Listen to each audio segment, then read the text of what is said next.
pledge allegiance to the flag of the United States of America and to the republic for which it stands, one nation, under God, indivisible, with liberty and justice for all. Welcome everyone here this evening for the regular town board meeting for July. We have approval of minutes, June 5th, 2017, special meeting, June 12th, 2017, regular meeting, June 19th, 2017, special meeting. Is there a motion on that? So moved. Is there a second? Discussion, roll call. Mr. Russell? Yes. Mr. McGinnis? Yes. Ms. Bunt? Yes. Mr. Summerfield? Yes. Mr. Randazzo? Yes, motion is carried. First of all, I just want to, on behalf of the town board, thank the 4th of July committee for the great job that they did this year. As usual, the festivities were great throughout the day and the evening with the fireworks and all. Everything went well. I want to extend our appreciation to our highway department, sanitation, police, and buildings and grounds for the support that they all pitched in for to make the event successful. So it's a great community event that we all look forward to, and quite honestly, a lot of people outside of Cornwall look forward to as they come to join in the festivities. Public comment, agenda items. Anyone wishing to speak on any agenda item this evening? Okay, hearing no one. First item, just I want to note for the record, we had the shred day back in June. We did the electronics and all, but we did get a feedback from the shred company. We shredded and recycled enough paper to save approximately 70 trees and over 10 cubic yards of landfill. So that part of it certainly was a success. The electronics was a success. And a lot of the people who came said that they really appreciate it and they look forward to having that as an annual event. We would sponsor it jointly with the chamber. I have a memo from Chief Hazard regarding traffic on Mailer Avenue. We had a few residents that have contacted us with concerns over traffic. The chief writes, recently the radar sign was placed on Mailer Avenue as part of our plan to get it out on all the major travel roads throughout the town. It was reported to me that there were postings on social media that it was very positively received at first. There were then postings that people witnessed vehicles traveling in excess of 50 miles per hour past it. I have my doubts as to the validity of that, as I programmed the unit not to display speeds over 43 miles per hour in a 30 mile per hour zone. We then started to receive complaints about excessive speed and vehicles not stopping at the three-way stop sign, so we did traffic assignments on Mailer Avenue in the morning and afternoon, Monday through Friday for a 2-week period. The reports I received from the officers assigned was that there was not a speed problem in this location. They also reported not seeing a total disregard for the stop sign as was reported. There was one ticket issued for a vehicle that didn't stop at the stop sign during this time. A check of crash data for Mailer Avenue for the past 5 years revealed 3 crashes.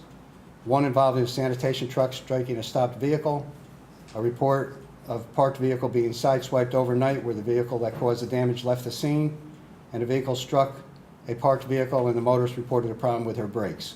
For comparison, Quaker Avenue, which is also a 30 mile per hour zone, has had 205 crashes during the same period of time.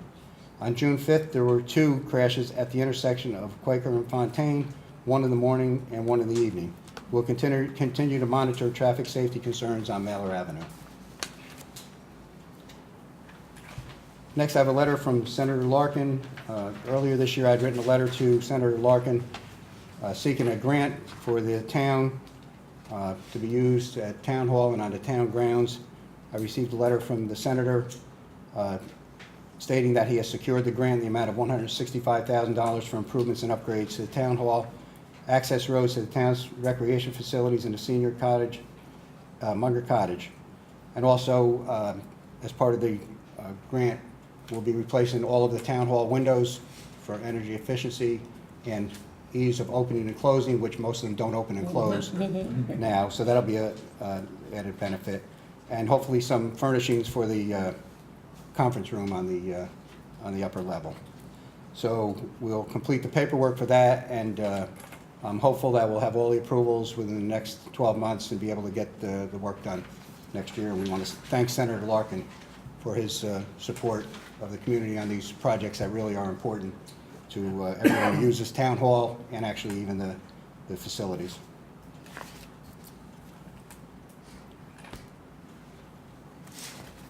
Next, the town, Kerry and I met with Eugene Conley, Highway Superintendent, a few times last fall and earlier this year, assessing the equipment of the Highway and Sanitation Department. And we have already gone through the bonding process. And tonight I have a resolution for authorizing the purchase of vehicles and equipment for Highway and Sanitation. Whereas the town's highway superintendent has requested the town board authorize the purchase of the following items from the state bid list. There's actually state bid on one of the items, and there are county bids, but it's all government bids, and we can work off of the bids that are approved. So it's a John Deere loader, $150,081.44. Freightliner 2018 plow truck / wind plow, I guess is sander. The truck plow and sander is a total of $196,741.71, plus an extra warranty of $3,200. And Freightliner cab and chassis with a Packer body for the sanitation department. And the total is $197,119.40. And the additional warranty on that is $5,735. Whereas the town adopted bond resolutions on May 8, 2017 for the acquisition of the said equipment, now therefore be resolved as follows. That the town board does hereby authorize the highway superintendent to purchase the above equipment from the state bid list and approved contracts. Be it further resolved, the town board does hereby authorize the town supervisors to sign any and all documents necessary to complete the purchase. Is there a motion on the resolution? So moved. Is there a second? Second. Discussion? Yeah, there's a discrepancy on the memo for the John Deere loader. Okay. The memo has 981, and Okay. your, All right, then we'll correct the resolution to show 981. It's just a, as in the old days, we would say it's a typo. I think I have all the memos, actually. I think I have all this. No, we're good. Somehow there was extra copies that were put in. All the You're same good. copy? They're all the same. All right. Okay, move to second. Any further discussion? Roll call? Mr. Russell? Yes. Mr. McGinnis? Yes. Ms. Bunt? Yes. Mr. Summerfield? Yes. Mr. Randazzo? Yes, motion is carried. Next item is the emergency repairs to the town wading pool. We did extensive repairs before the season opened. Unfortunately, shortly after the wading pool opened, we ran into some problems, and after further evaluation, additional work had to be done, and a lot of it was determined to be the inlets, which are really in the concrete, so no one could visually see what the problem was. But we had the contractor come back, and the total cost of replacing the inlets and repair of the fiberglass was $12,500 for Houston Enterprises, Inc., Waffners Falls. I'd like to have a motion to approve payment and that the funds would be transferred from the recreation fees for capital recreation improvements, $12,500. Is there a motion? Make the motion. Is there a second? Second. Discussion? Is there any of that covered under warranty for his initial work? No, because he warrantied the fiberglass that he repaired, but as it turned out, because of the broken pipes and the inlet valves that were into the concrete, no one could see that after 50 to 60 years, these pipes rusted, and that's what created the problem and created additional problems after the pool was done. So it was totally unforeseen, no one really, but I have the plumbing up in my office if anyone wants to see just how bad it really was. I mean, some of the pipes leading to the inlets were just rusted right completely in half. So there's nothing to do with the work that he had done. Okay, roll call? Mr. Russell? Yes. Mr. McGinnis? Yes. Ms. Bunt? Yes. Mr. Summerfield? Yes. Mr. Randazzo? Yes, motion's carried. I have two resolutions, one supporting the Senate bill and one an Assembly bill on pipeline approvals. This came about as a result of the proposal for the Pilgrim Pipeline to be run down the New York State Thruway. And apparently, there are laws on the books that allow villages and cities to have some input in the approval process, but towns were never included in that legislation. So there's two resolutions. I'll read them. to really try to get the towns the same equal footing and standing as the villages and cities do. Whereas pipelines can cause great disruption to communities due to the fact that they may be used to transport volatile and dangerous materials that pose health and environmental hazards. Whereas Section 87 New York State Transportation Corporation law currently provides that construction of a pipeline in a city or village requires approval by the city council or village board of trustees of the municipality in which the pipeline is to be built. Whereas Honorable William J. Larkin Jr., Senator for the 39th District, has introduced bill number S5139 in the State Senate, and Honorable Frank Scartatos, Assembly for the 104th District, has introduced bill number A2446 in the State Assembly, both entitled An Act to Amend the Transportation Corporation Law in relation to the construction of new pipelines. And whereas the said legislation will amend Section 87 of the Transportation Corporation's Law to provide that construction of a pipeline in a town requires approval by the town board of the municipality in which the pipeline is to be built. Whereas said legislation simply affords towns the same important local input on new pipeline projects that the law currently grants to cities and villages. Now therefore be resolved as follows. 1, the town board of the town of Cornwall supports the enactment of bill number S5139 and A2446 entitled An Act to Amend the Transportation Corporation's Law in relation to construction of new pipelines. 2, the town board thanks Senator Larkin and Assemblyman Scartatos for introducing this legislation which will place the citizens of Cornwall, the towns, on equal footing with those of cities and villages. 3, that certified copies of this resolution be delivered by the town clerk to Honorable Andrew Cuomo, Governor, Honorable William J. Larkin, Senator, 39th District, and Honorable Frank Scartatos, Assemblyman for the 104th District. Is there a motion on the resolution? Second. Moved, second, discussion. Roll call. Mr. Russell? Yes. Mr. McGinnis? Yes. Ms. Bunt? Yes. Mr. Summerfield? Yes. Mr. Randazzo? Yes, motion is carried. Next resolution is whereas the New York State Thruway runs through the town of Cornwall, and whereas a proposal has been made to construct a pipeline in the right-of-way for the New York State Thruway for the purpose of transporting oil and/or refined petroleum. Whereas a pipeline for oil and/or refined petroleum constructed along the New York State Thruway would present a significant danger to the state's natural lands, waters, population, economy, and tourism, in that, among other things, the leakage of oil or refined petroleum would cause significant and possibly irreparable environmental damage. And whereas even sophisticated leak detection systems cannot guarantee the prevention of a leak, and a pipeline over time, even a well-constructed pipeline would become vulnerable to leaks from causes such as accidental impact, deterioration, and corrosion. And whereas the Honorable Frank Scartatos, Assemblyman for the 104th District, has introduced bill number A2628 in the State Assembly entitled An Act to Amend the Public Authorities Law and the Environmental Conservation Law in relation to the construction of a pipeline property under the control of the New York State Thruway Authority. And whereas the bill will amend the Public Authorities Law by adding a new section 389 and will amend the Environmental Conservation Law by adding a new section 3-321 to prohibit a pipeline on New York State Thruway designed to carry hazardous materials and petroleum extending more than 5 miles in length along property under the control of the Thruway Authority. Now therefore be resolved as follows. 1, Town Board of the Town of Cornwall supports the enactment of bill number A2628 entitled An Act to Amend Public Authorities Law and the Environmental Conservation Law in relation to the construction of a pipeline property under the control of New York State Thruway Authority. And 2, the certified copy of this resolution be delivered by the town clerk to Honorable Frank Scartatos, Assemblyman, 104th District, Honorable Andrew Cuomo, Governor, Honorable William J. Larkin, Jr., Senator for the 39th District. Is there a motion on the resolution? So Moved, seconded by Helen. Discussion.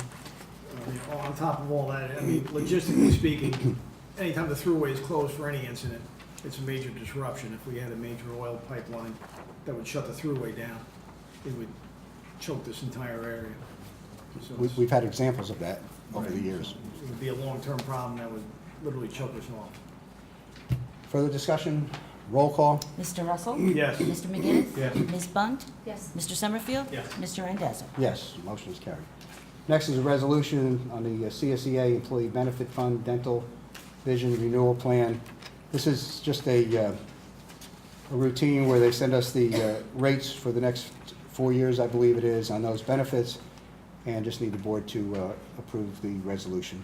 Whereas the Town Board of the Town of Cornwall has before it a renewal agreement between the town and CSA Employee Benefit Fund, CSA for provision of dental and vision benefits for covered employees. Whereas the town and CSEA desire to continue to provide said benefits contained in the original agreement dated January 1, 2013, as extended by renewal agreement dated March 27, 2013, as further modified by the annexed plan renewal. Now therefore, excuse me, be it resolved as follows. 1, the town board hereby approves the annexed renewal agreement, and 2, the supervisor hereby authorized to execute the renewal agreement on behalf of the town of Cornwall. Is there a motion on the resolution? So moved. Is there a second? Second. Discussion? When's the Go ahead. expiration on the renewal? 2020, I believe, yeah, 17, 18, 19, 20. I believe it is 2020. Mr. Russell? Yes. Mr. McGinnis? Yes. Ms. Bunt? Yes. Mr. Summerfield? Yes. Mr. Randazzo? Yes, the motion is carried.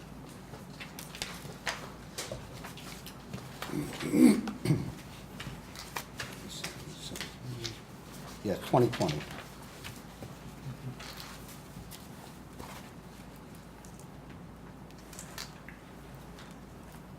Next, we have a request from the Greater Cornwall Chamber.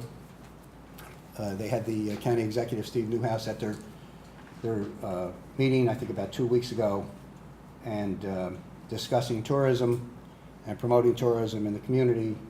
And as a result, the county executive said that he would give consideration to a request for up to $5,000 for the Greater Cornwall Chamber to promote the Fall Festival. And one of the things that the Chamber has done a great job with the Fall Festival, and their goal is always to reach beyond the limits that we normally draw from. And so they're looking for an active program to try to promote this. So the only reason the town is involved is that apparently the request would have to come from the town, and then if we're awarded the grant, then we will work with the chamber on using the money to meet their goals that they have for their promotion. So is there a motion to approve submitting the request to the county executive for up to $5,000 for the promotion of tourism in Cornwall? So moved. Second. Move, second, discussion? Discussion? Sure. Is there a budget that they presented or use of the money? They will present whatever their plan is. If the money is approved, if the county wants a budget from them, then they'll ask us for it, we'll give it to them. But I assume the way it would work with the town would basically get the budget from the chamber, exactly how they're gonna reach out, whether it's publications or radio. But it would be monitored and meet whatever requirements the county would have for the disbursement of the funds. Is there any use for any of those funds for the Golden Triangle project? No, that's actually a separate one, the Travel the Triangle, that we're working directly with the county on. The county exec is already on board with that. Is there a motion to approve? There was and a second. There was a second? Okay, then we had discussion. Roll call. Mr. Russell? Yes. Mr. McGinnis? Yes. Ms. Bunt? Yes. Mr. Summerfield? Yes. Mr. Randazzo? Yes, motion is carried. Next, I just want to make clear a comment here on, apparently there's been discussion about the pools, the wading pool and the big pool closing August 18th. I can tell you that it was a miscalculation by the Recreation Department, who determined when the pool would close. It's never closed the middle of August, it's always closed a week later than that. So the town budgeted appropriate funds for it. We had no idea that the Recreation Department had determined that the date was going to be August 18th. So when we found out on Friday that that was what was going on, the Recreation Director spoke with the pool staff, and we have sufficient lifeguards to continue the pool operations through August 25th, is what I think we were all of the opinion was. That's normally when the pool closes. So I just want to say that the pool, will continue, both pools will continue to be open. And I mean, we encourage our residents to come. It hasn't been a great summer. We had a terrible spring, and the summer has been better, but in terms of swimming, I can tell you that the numbers are down considerably. But we offer that. It's been here for, I guess, since around 1954, when the pool first opened. So we certainly want to make every effort to continue that. So I just want to announce publicly that all is well. The pools will remain open until August 25th. Next, the town clerk has been contacted actually by two, I guess, companies that do filming. And one is, it's a movie called Asher, And they're looking for 1 day of filming, require a road closure and police presence on July 26th. This is on Otterkill Road. And actually, I guess later this afternoon, you'll receive the paperwork, which we have. Looking to close Otterkill Road between Clove Road and Farmview Lane for approximately 3 hours on Friday, July 28th. We have the certificate. They're aware of all the details. So on that basis, I'd like to have the board approve the issuance of the approval for the movie. This is by Asher Productions, Inc. Is there a motion? So moved. Is there a second? Second. Discussion? So they've agreed to all the terms of the permit? Yes, including police and the Yeah. vehicles, all the fees. Can I just brag and say it's Ron Absolutely. Perlman and Richard Dreyfuss star in the movie? Yes. So it's going to be a nice production. You may not get close to the production area. Yeah, right. And there will be traffic that day, yes. Yeah, so there will. Roll call? Mr. Russell? Yes. Mr. McGinnis? Yes. Ms. Bunt? Yes. Mr. Summerfield? Yes. Mr. Randazzo? Yes. And as exciting as that is, the second one is a possible request. We haven't gotten the formal request. Again, Otterkill Road area, and they're looking at a spot over in Blooming Grove. It's a Showtime movie, I believe. That's It's a going to be miniseries. a miniseries of 8 episodes. It's Escape at Dannemora. I think we all remember a few years ago, the 2 escapees who were out for like 22 days before it ended. It'd be 1 day filming that they're considering, and they would require road closure and police presence. So those dates are somewhere between, they're thinking August 16th to September 29th. So it'd just be 1 day. So we'll wait until we hear more from them. But it's pretty exciting that, they're looking at us in a very favorable light for movie production. Hollywood East. Pardon? Hollywood East. There you go. That's it. Okay, so we'll have more information on that as it comes. And, let's see, I do have, under personnel, I have a letter from Dale Shaver in the Highway Department. Dale is informing the town board that he will be retiring on July 17th, and his last workday will be July 14th. And I will say that Dale has been here over 20 years. He's certainly been a good employee, and we really hate to see him go, but we wish him well on his retirement. Is there a motion to accept? So moved. Is there a second? Second. Discussion?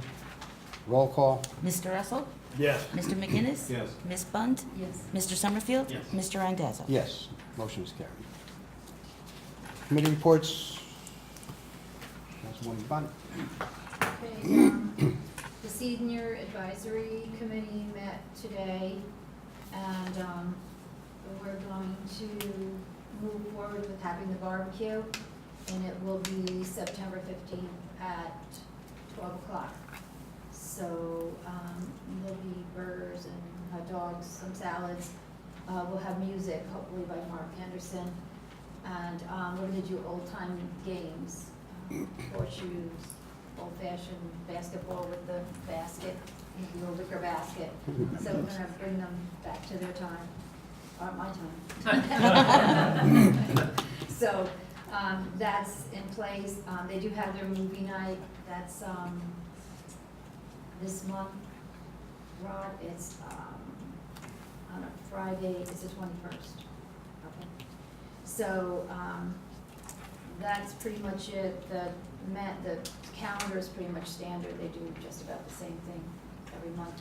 I do want to say that Betty Longinot's exercise class, which she does at no charge, is growing by leaps and bounds. She's very, very popular. She does a good job. Good for her. And she will even teach to one person. She does that sit-down class for one person, so I have to commend her. The building and grounds, we have permits issued 24, CCs 16, COs 3, on-site inspection 63, complaints 4, stop work order 2, fire inspection 15, court appearances 1, permit fees $7,214, fees for municipal searches $6,000, projects open for planning, one, project open for zoning, one. And I don't have anything for Kovac. Okay.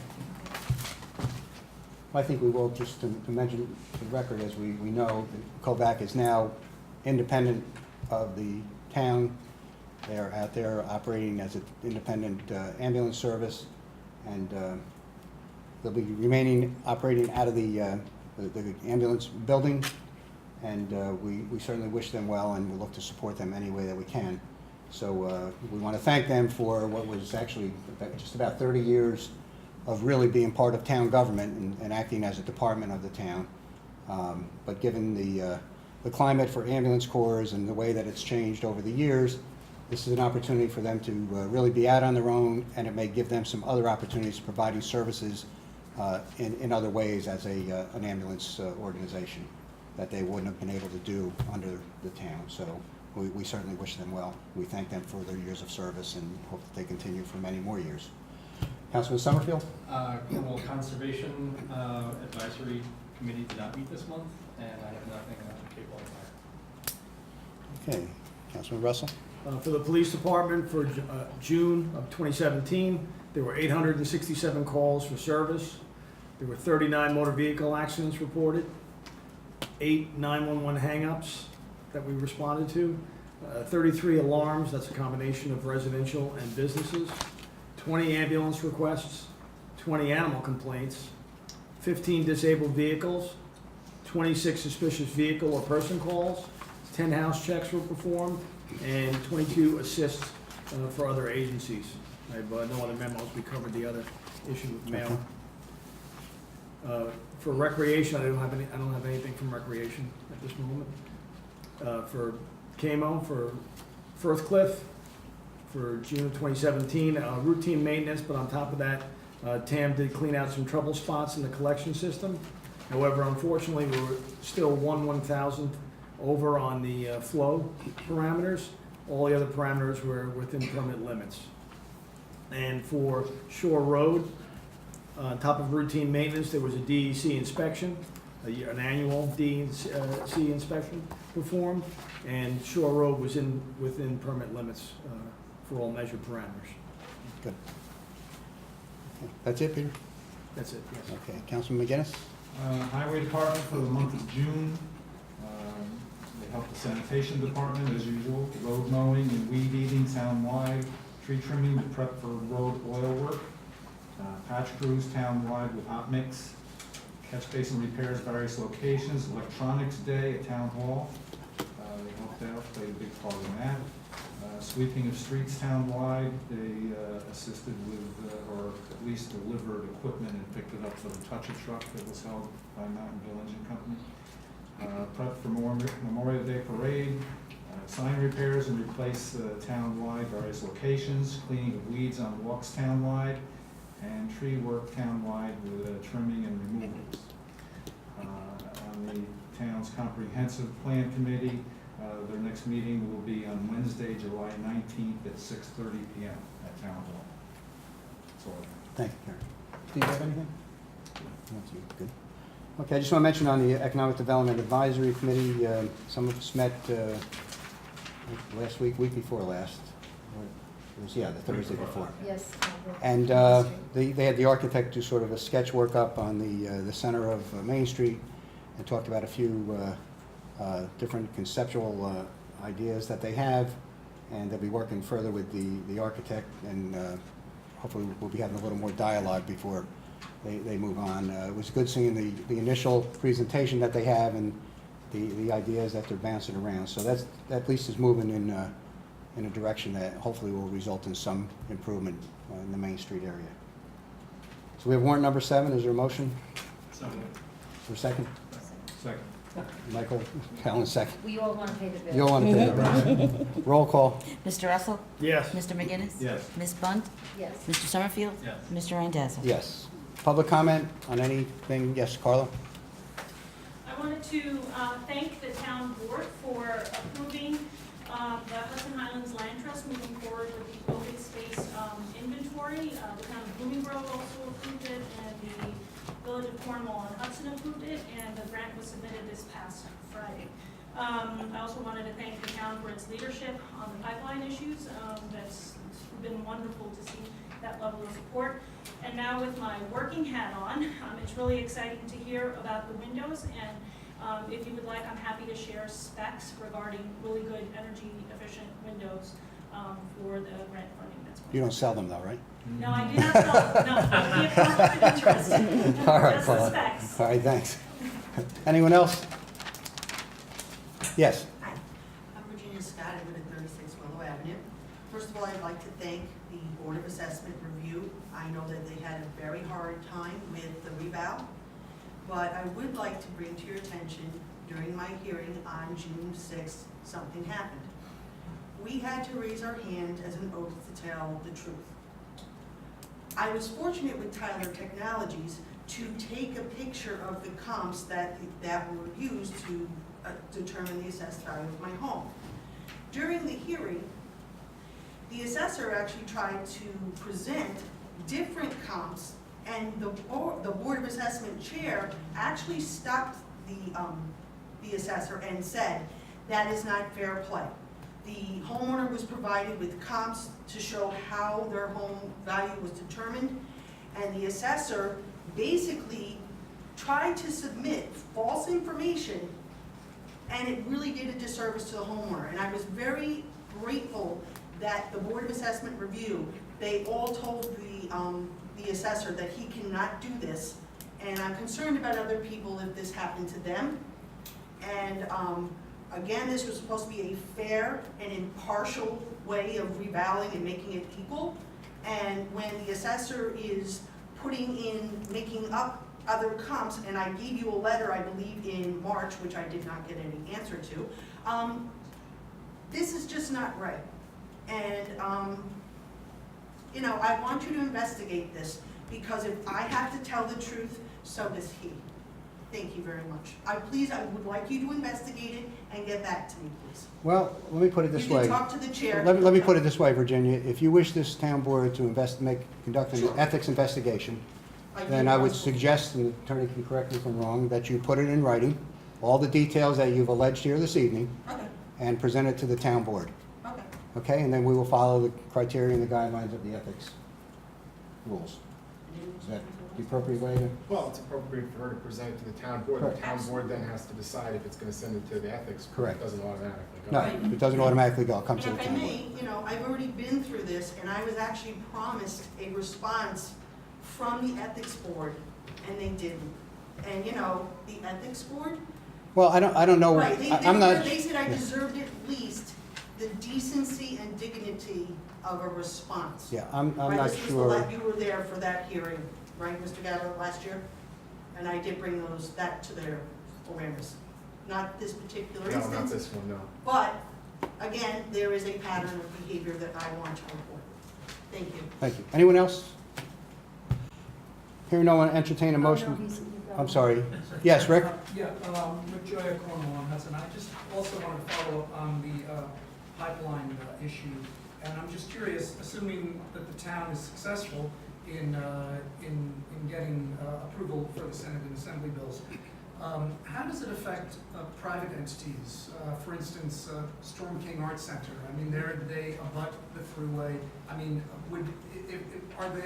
do they have any standing to be able to protest or object to any proposed pipeline? Or does everything funnel, assuming that you are successful in getting these bills passed and the town officially has standing, what would private entities, what would be the mechanism? I mean, would they be able to pursue some sort of objection in a parallel fashion? Or do you have any idea of how that? Yeah, I mean, I would assume, and Steve can speak further to it, but I would assume with anything else, they have whatever rights as a property owner that they can exercise, whether it means litigation or what, but they certainly have rights as a property owner.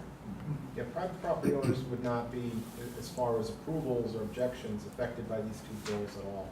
The one bill would give the town board, just like cities and villages presently have, approval power, at least to the extent of resolutions over pipelines. The other bill prohibits pipelines, but only pipelines with hazardous materials, petroleum, unrefined oil, gas, from being put in the throughway right away. at least if they're not longer than, what was it, 500 yards, 100 feet, some small distance that they can be put in. But outside of that, they would be prohibited, but, I mean, unless you're gonna pump petroleum or something like that, it's not gonna affect you. But I mean, that's what you're trying to safeguard against, right? That's what we're trying to Something like safeguard that against, but it will not confer any rights on private property owners to approve or bring objections or anything like that. But there are, I mean, one important part of this legislation, there are a significant number of towns that pipeline is proposed to go through. So, together, we can be a stronger entity, and if we can get some laws behind us with some teeth in it, then we may have really some say in any future pipelines that would be proposed.